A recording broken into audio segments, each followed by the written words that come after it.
in the Montessori math curriculum, we start very young. Like that level one, you're really giving that to a 2.5 year old. Do you think that you start math even before the age of 2.5?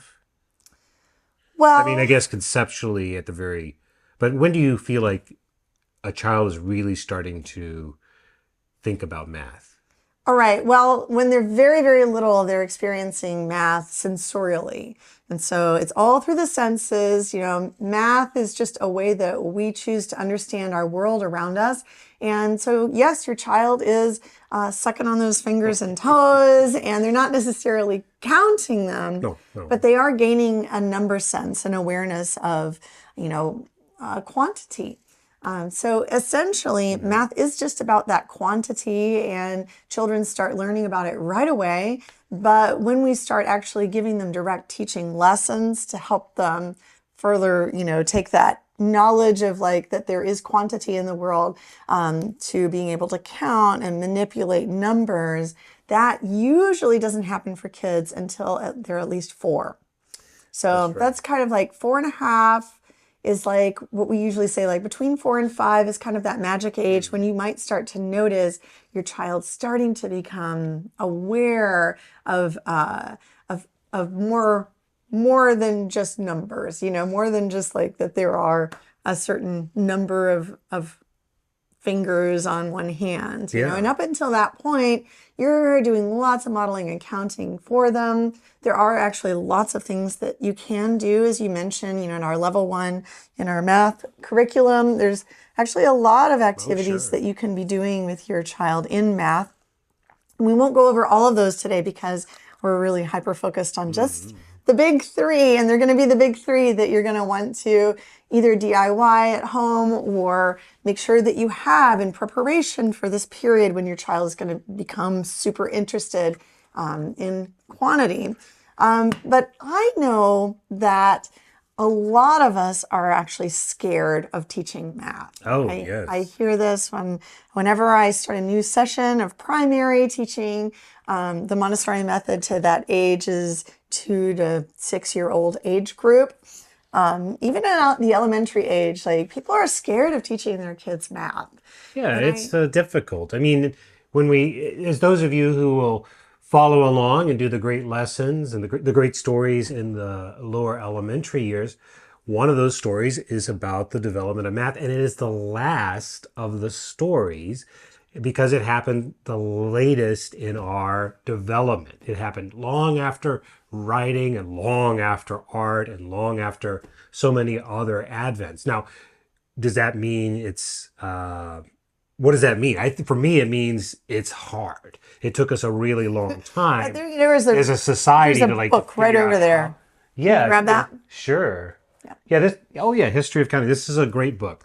Uh, so why is math hard for us? I think partly because it's actually just really hard for people to get their heads around in general. It's a real stretch for our brains. But that doesn't mean we can't learn it. Obviously, we can get really, really great at math. Did you want to talk about this book a little bit? Yeah, this is actually a book that we use in our elementary curriculum. So, in the Montessori elementary curriculum, we give what we call these great lessons. And the story of numbers is one of those great lessons. And this is a great book to go along with it. So, if you're curious, David was talking about math being hard and this perception that we have as math is something difficult. And he's right. It is something that we as humans and we talk about this in the course a Yeah, lot, when we talk about the math curriculum, we as humans took a long time to figure out different systems for counting and calculating. that's right.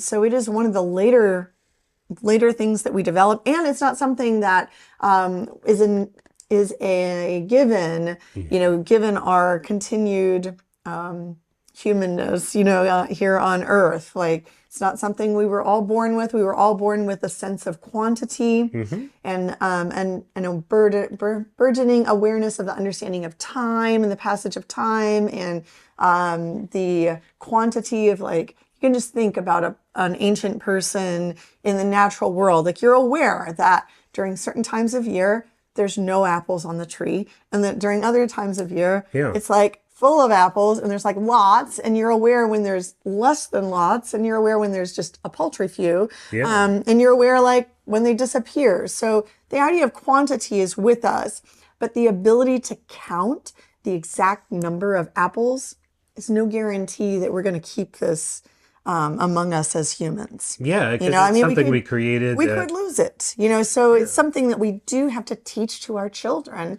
intentionally. And it's not something your child will just know how to do given no instruction. And so I think a lot of us are nervous about teaching it because it feels really, really important. We use math in our lives, not maybe not advanced math, most of us, but like basic math skills are a necessity in the modern world, and we want our children to be very proficient in it. But a lot of us had bad math experiences as did. kids. We were math misled, so to speak. Did you want me to take that back? No, I was just going to put it behind us. Ooh, nice.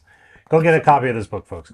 That's absolutely right. So, kind of to summarize, we humans developed math fairly late. I mean, I can't remember the exact date, but the concepts of algebra are actually pretty recent if you think about the whole of human history and all the things we've invented, right? It's like from the 6th or 7th century, something like that. Maybe the 9th century. It's fairly recent compared to like writing and certainly compared to painting and art, right? This goes back tens of thousands, hundreds of thousands of years. So math is pretty new. It's conceptually difficult for us. Yeah. We are really worried about giving our kids a good math education because we know it's important, but it's intimidating to us, and it can often be challenging to kids. And so that creates this like cycle of like panic for a lot of parents. And as you were saying, that cycle of panic, it kind of starts with how you yourself were taught math, which was probably not very good. Yeah, not unless you were in a Montessori school or another school that used a very progressive, concrete way to teach math. That's And right. I have to say, when I look in today's math classrooms in modern traditional schools, teachers are, and any math teacher in a public school will tell you, like, we are using concrete materials. We are, like, teaching these concepts in a hands-on way, at least in the elementary years. I mean, I know that they're doing it. So hats off to the teachers who are really working hard to No make it shade thrown concrete. here. No shade thrown here. We've been there teaching in public schools, and we know how hard teachers work. That being said, if you yourself didn't use the concrete manipulatives that your child's teacher is using in school with your kid, even if you're not homeschooling and your kid is in a school, like, you probably don't know what concrete materials they're using. And so it might feel unfamiliar. And just the idea of like, how do I make math concrete and easy for my child when I myself had such a bad experience? And what I remember from my early experience with Montessori math was it felt like play. And, there's a lot of just playing with materials, playing with beads and, playing with other manipulatives, little blocks and things, right? That's what I remember from my earliest years, even not as a math person. But when I transitioned into a public school when I was in the 4th grade, my math experience from then on up was full of anxiety. And I don't remember any manipulatives at all or any concrete form of math at all in my classes. I just remember sitting and having to complete another 50 problems. Yes, every that's what single I night. remember, doing times tables, doing worksheets, just continuing to like flow through it. I would love to hear from you if you can comment and let us know how you were taught math as a child. Was Yeah, it we have a in good this- crowd out there in both do. platforms. So, yeah, I'm sure there's some interesting stories. And if you had an awesome math experience, we'd love to know that as well. But yeah, for sure, I was kind of taught in the traditional way that kids were taught in the 80s, before the new math, which is actually much more like Montessori math in reality. But in the old school way, which was a lot of just like rote memorization, like memorizing the times tables and just get it. And you just have to remember that 4 times 3 is 12. And it's very different than helping the child to think the conceptual way, which is The 12 represents 12 units, and the units can be divided and grouped in specific ways, and we can visualize that, and we can regroup and reorganize it. And once you start to think in that way, which is what the Montessori materials help you do, math becomes much more fun and it really unlocks. And you can use those methods at home, even if your kid is in a traditional school and you're helping them out. As always, at the Power Hour, everything comes back to Pixar movies, or perhaps Disney Pixar. And in this case, it's Incredibles 2, Mr. Incredible trying to teach his son new math. When did they change math? Well, it happened. You're probably a little bit confused when they bring that homework home. If your kids are in a regular school, doesn't mean you can't pull out these materials that we're going to show you and help bridge the gap if they're needing that additional instruction. Now, that being said, as you pointed out, a lot of schools today are going to be using these concrete materials as well. So this is a great reinforcement. But most don't use the Montessori materials. Well, that's and true. there is something really amazing about these materials in particular that will help you to teach your child at home to overcome that math anxiety that maybe you were carrying over from the earlier years of when you were trying to engage with math and maybe were feeling unsuccessful. Get ready to start learning a different way of teaching math, because the Montessori method is scientifically proven, it's time tested, and it also will help you to feel more comfortable. And the time to do that is now. So this is the whole reason for this whole little live that we're doing here on Power Hour. We want you, even before your child is ready, to learn math. And so hopefully some of you out there will have little ones who, aren't ready for these big materials quite yet. But now is the time to make them. Now is the time for you to get comfortable understanding them, because what you're going to have to do, and I can't remember exactly how I phrased this the other day, but I said, what you're going to have to do is, we talk about the concept of reparenting ourselves. I don't know if you've heard that concept, but sometimes if you were taught, you were taught or parented a certain way and you want to do it a different way for your own kids, you're going to have to relearn that same thing yourself. You're going to have to adopt new strategies for yourself before you can teach your child or you can parent your child a different way. So it's kind of like there's a concept called deschooling.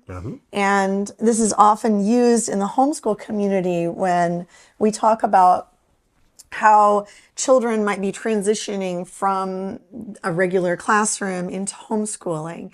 And so it's kind of like taking that concept except with yourself. So you were once schooled in a certain way and developed these anxieties around math. And now you're going to have to re-school yourself That's right. on a different way so that by the time your child is ready, you will feel confident doing it. Yeah, and that's right. And you will be able to do this. Okay, we had a comment here before we go on. Tedley Ever After says that I feel like I jumped right into abstract math and was missing the concrete experience. I'm teaching myself again alongside her child. Good. Yeah, that's exactly what we were saying. That is what we want. Yeah, that is perfect. I mean, I know that when because I didn't go to Montessori school, and I didn't have any experience with these materials. I was taught in a very traditional way. And I didn't really ever understand math. And so when it came time to we were homeschooling our kids, and using those materials was my first experience really with them. And then later when we wrote the curriculum, digging deep into them. And it was just phenomenal. And so I had that exact same experience, Tedley, and I think any of you and every one of you out there can have that, where you start to relearn so much, and the magic of those concrete materials that help you go from that confusing abstraction to literalizing the world, and then taking that and going into the abstract again. It's just an amazing journey that Montessori materials really can help. Okay. Yeah. All right. Well, if you are ready to get started learning math for your child, I would just say that just like Teddy Ever After, thank you for commenting. You can too use our complete curriculum where we will give you full 1 through 6 levels of Montessori math lessons and teach you how to use these materials at home. All right.